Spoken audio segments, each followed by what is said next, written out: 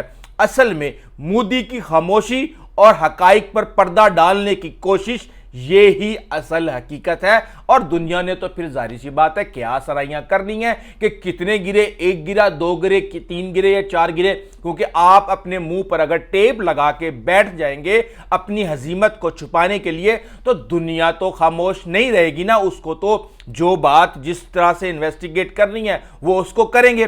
چلیں آگے چلتے ہیں. پوری دنیا بہرحال کہہ رہی ہے کہ رافیل گرے. آپ اپنا منجن اپنی معصوم عوام کو، بھولی بیوقوف عوام کو آپ بیچتے رہیں، وہ بکتا رہے گا. اب بات یہ ہے کہ جناب جو $6 بلین کی آفر کی گئی تھی خلیجی ممالک، جو ہمارے دوست ممالک ہیں، ان کے تھرو کہ پاکستان اگر ریئیکٹ نہ کرے تو اس کو $6 بلین کی ہیلپ کی جا سکتی ہے. یہ پاکستان کے ساتھ ہمیشہ سے ہی ہوتا رہا ہے. جب پاکستان نے ایٹم بم چلانا تھا اور ایٹمی تجربات کرنے تھے اس وقت بھی ہمیں $6 سے $8 بلین کی آفر کی گئی تھی، لیکن پاکستان نے اپنی غیرت اور اپنی عزت اور اپنی جو اسٹریٹجک ڈیپتھ ہے اس کے اوپر کبھی بھی کمپرومائز نہیں کیا. اب اس وقت چل کیا رہا ہے؟ دیکھیں اس وقت چل یہ رہا ہے کہ جنگ امریکہ انٹرفیئرنس کرنے کا کلیم کرتا ہے کہ ہماری وجہ سے رکی. اس کے بعد پاکستان کے army chief field marshal general Asim Munir کی ٹرمپ سے غیر معمولی ملاقات ہوتی ہے. کہا یہ جا رہا ہے کہ ان کو ایک چابی بھی، علامتی چابی بھی دی گئی ہے وائٹ ہاؤس کی کہ جناب جب مرضی آئیں، آپ کا اپنا گھر ہے. یہ تو بہرحال ایک گوسپس ہے، اس کی کنفرمیشن کبھی بھی کسی بھی جو باوثوق ذرائع ہیں ان سے نہیں کی گئی. اب اس کے ساتھ ہی کہا یہ جاتا ہے کہ فوری طور پہ ظہیر بابر سدھو جو کہ پاکستان ایئر فورس کے ایئر چیف ہیں، ان کا امریکہ جانا ضروری طور پہ کسی نہ کسی جو ہماری ایئر فورس ہے اس کے ڈیفنس ایگریمنٹ سے جڑا ہوا ہے. اب اس کے اندر ہمارا جو F-16 کا ایک ایگریمنٹ ہے 2006 سے پہلے سے ہی یہ چلتا آ رہا ہے، جس کے اندر ہمیں 16 طیارے دینے تھے، 8 دیے گئے، 8 نہ دیے گئے اور اس طرح کی کافی ساری چیزیں چل رہی ہیں. تو اس کے اوپر یہ ساری کی ساری بات کی گئی. اب یہاں پہ سوال یہ پیدا ہوتا ہے کہ UAE کہاں سے آ گیا؟ اب جب 2010-11 کے اندر UAE نے لیٹسٹ ورژن کے F-16 بلاک 60 جو بنوائے تھے اپنے کسٹمائزڈ ویریئنٹ اس وقت، تو اس وقت کہا یہ جا رہا تھا کہ جو UAE کی ایئر فورس ہے ان کے پائلٹس کے پاس F-16 کی ٹریننگ نہیں ہے. اور پھر یہ خبر آئی کہ پاکستان کے پائلٹس UAE کے طیارے اڑا رہے ہیں، جس کے بعد لاکہیڈ مارٹن نے اس بات کی وضاحت کی کہ نہیں، کوئی بھی پاکستانی پائلٹ کے پاس F-16 تک رسائی نہیں ہے. اور یہ اس لیے کہا گیا کیونکہ اس وقت لاکہیڈ مارٹن انڈیا کو بھی F-16 طیارے آفر کر رہا تھا. اب ظاہر سی بات ہے ایک مشین اور انڈین اور پاکستانی پائلٹ کا جو فرق ہے قابلیت کا، کیونکہ پاکستان کے پائلٹس کو ہمیشہ ایک کے مقابلے میں 3 سے 5 سے لڑنے کی ٹریننگ دی جاتی ہے، اور ہم نے ہمیشہ ہی ایک طیارے نے 5-5 6-6 طیارے ایک منٹ میں گرائے ہیں. تو ظاہر سی بات ہے اس چیز کو کور کرنا بھارت کے بس کے روگ نہیں ہے، وہ صرف مہنگی مشینیں خریدنے کا شوقین ہے. اب اس وقت جو 2 چیزیں چل رہی ہیں، ایک چیز تو یہ چل رہی ہے کہ جو F-16 ہے اس کے لیے ایک کٹ جو ہے وہ دی جائے، اور وہ تقریباً 18 طیاروں کے لیے دی جائے جو کہ پاکستان کے PAF بلاک 16 جو ہیں F-16 کے، وہ F-16S-52 ہیں ہمارے پاس. UAE کے پاس 60 ہیں. اب تک جو لیٹسٹ ورژن چل رہا ہے وہ بلاک 72 چل رہا ہے. تو یہ جو کٹس ہوں گی اس کے اندر ایسا ریڈار ایڈوانسڈ ہوگا، اس کے اندر بلاک 52 F-16S کے لیے جو 200 AIM-120D بیونڈ ویژول رینج میزائلوں کی بھی بات کی جا رہی ہے، جس کی رینج 180 کلومیٹر ہے. اب ہمارے پاس PL-15 ہے جس کی رینج آلریڈی 200 کلومیٹر تک ہے.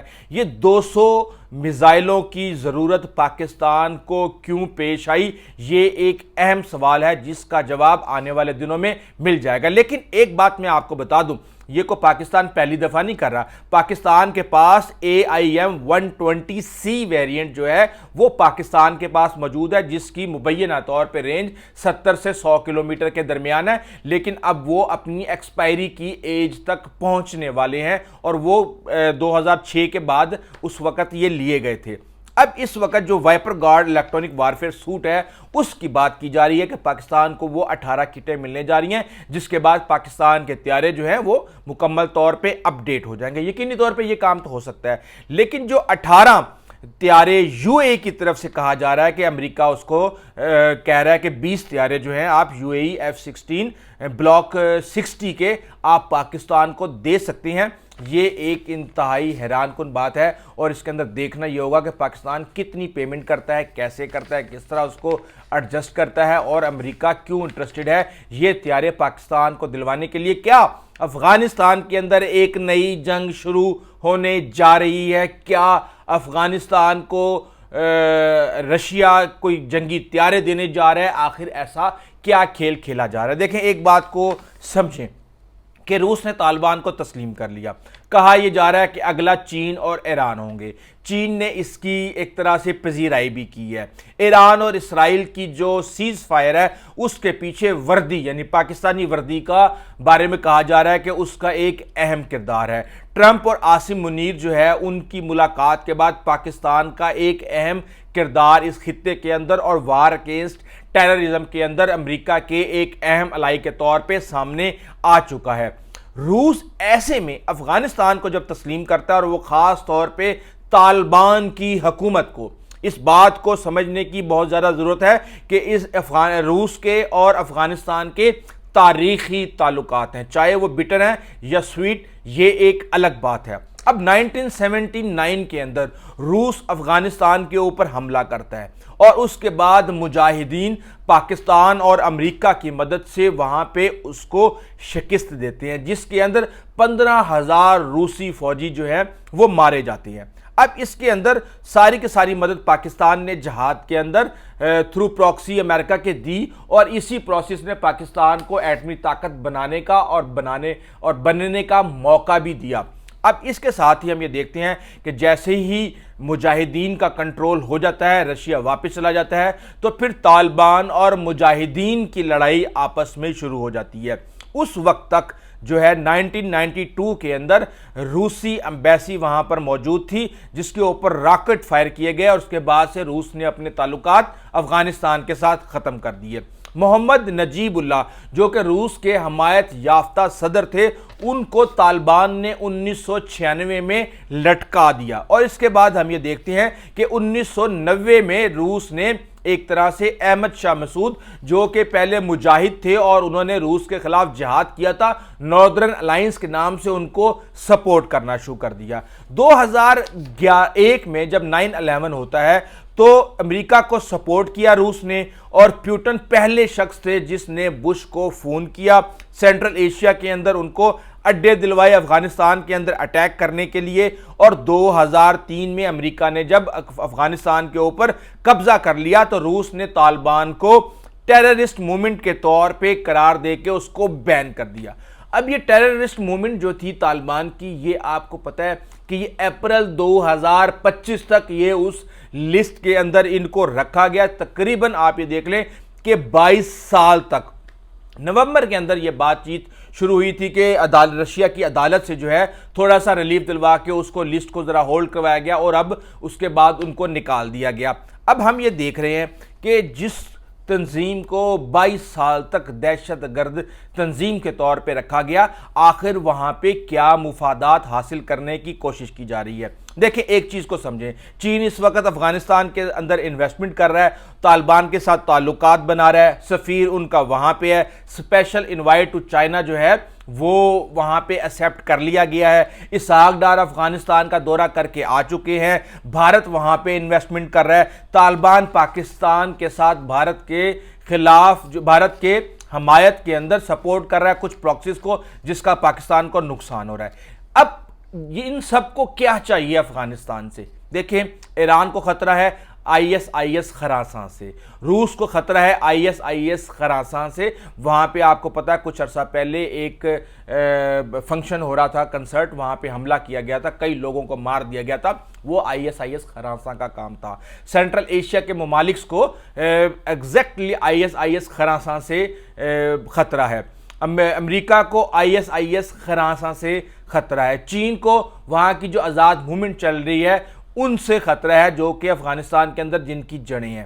دیکھیں سینٹرل ایشیا کے اوپر روس کا بہت زیادہ اثر و رسوخ ہے، اور وہ ممالک بھی اب کوئی نہ کوئی رول پلے کریں گے، اور افغانستان کو تسلیم کرنے کے حوالے سے شاید وہ آگے آ سکتے ہیں اگر ان کے کنسرنز کو ایڈریس کر لیا جائے۔ یہاں پہ طالبان کی جو سب سے بڑی کامیابی ہے وہ یہ ہے کہ وہ مرے جا رہے تھے کہ ہمیں کسی بھی طریقے سے تسلیم کیا جائے، ہماری حکومت کو لیجیٹیمیٹ حکومت کہا جائے، اور اس میں وہ ایک بڑی کامیابی حاصل کرنے کے اندر کامیاب ہو گئے ہیں۔ لیکن یہ ایک عجیب و غریب سسٹم اس وقت چل پڑا ہے۔ امریکہ نے اسرائیل کے ساتھ مل کے اپنی مرضی کی، تو یہاں روس بھی اپنی مرضی کرنے جا رہا ہے، اور اب جو یونی پولر ورلڈ ہے وہ بائی پولر اور ملٹی پولر ورلڈ کے اندر تقسیم ہوتا جا رہا ہے۔ پہلے انٹرنیشنل کنسنسس ہوتا تھا کسی بھی معاملے کے اوپر، وہ اب روس نے توڑ دیا ہے۔ اب آپ یہ دیکھیں کہ وومن رائٹس وہیں کھڑے ہیں، بچیوں کی تعلیم وہیں کھڑی ہے، سر عام کوڑے مارنے کی جو سزائیں ہیں وہ وہیں کھڑے ہیں، طالبان کی ریجیڈیٹی وہیں کھڑی ہے، لیکن تسلیم کر لیا گیا ہے، اور چائنا اس کو اپریشیٹ کر رہا ہے، اور پیچھے کافی سارے ممالک اس کے پیچھے آنے والے ہیں۔ اب روس چاہتا کیا ہے؟ روس چاہتا ہے امن۔ روس چاہتا ہے کہ کسی بھی طریقے سے امریکہ یہاں پہ اگر آ جاتا ہے تو وہ پھر یہاں پہ ڈیسٹیبلائز کرے گا، اس کو سینٹرل ایشین ممالک میں اور رشیا کے اندر امن چاہیے، اور یہ نہ صرف روس کو بلکہ افغانستان کے تمام ہمسایوں کو اس وقت اب اگر افغانستان سے کوئی چیز چاہیے تو وہ امن اور سکون ہے، اور دہشت گردوں کا خاتمہ ہے، وہ دہشت گرد جو افغانستان کے اندر بیٹھ کے دیگر ہمسایہ ممالک کے اندر خطرہ بنے ہوئے ہیں۔ اور اس موقع پہ روس نے موقع پرستی کا فائدہ اٹھایا ہے، علاقائی تعاون بڑھانے کی کوشش کی ہے، اور افغانستان کے ساتھ مل کے انسداد دہشت گردی کے اوپر کوآپریشن اور مغرب کو افغانستان سے دور رکھنے کی ایک کوشش کی ہے۔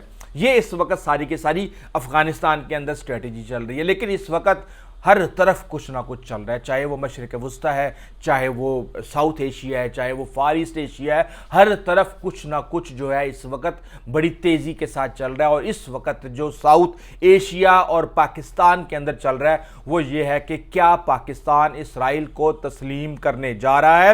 2019 میں اس کی کوشش کی گئی، 2021 میں اس کی کوشش کی گئی، جب عمران خان کے دور کے اندر باتیں ہوئیں، صحافیوں کو بلایا گیا کہ کیا کرنا چاہیے کیا نہیں کرنا چاہیے۔ حامد میر اس حوالے سے بڑی بڑی باتیں کرتے ہیں کہ میں نے عمران خان کو یہ کہا کہ وہ قائد اعظم اور علامہ اقبال نے جو بھی کہا تھا اسرائیل کو تسلیم کرنے کے حوالے سے وہی ہمارا نظریہ ہونا چاہیے، اور اس کے بعد عمران خان جو ہے اس بات پہ ڈٹ گئے، اور مجھے پھر فون آنا شروع ہو گئے کہ یہ تم نے کیسے عمران خان کو کس طرح کا مشورہ دیا۔ شاید وہ اسٹیبلشمنٹ یا خفیہ ہاتھوں کی طرف اشارہ کر رہے تھے جو کہ ملک اور اس وقت تمام حالات کے اوپر نظر رکھے ہوئے ہیں۔ بہرحال اب یہ جو چیز ہے ساری کی ساری، چاہے کشمیر کا مسئلہ ہے چاہے فلسطین کا مسئلہ ہے، یہ اس وقت عوام کو سمجھانا اتنا آسان نہیں ہے۔ لیکن ایک بات یاد رکھیے گا، میں یہ بات پہلے دن سے کہتا رہا ہوں کہ جس دن سعودی عرب نے اسرائیل کو تسلیم کر لیا تو آپ سمجھ جائیے گا کہ اگلا ملک پاکستان ہے، اور اس کے لیے کیا گراؤنڈ بنایا جاتا ہے۔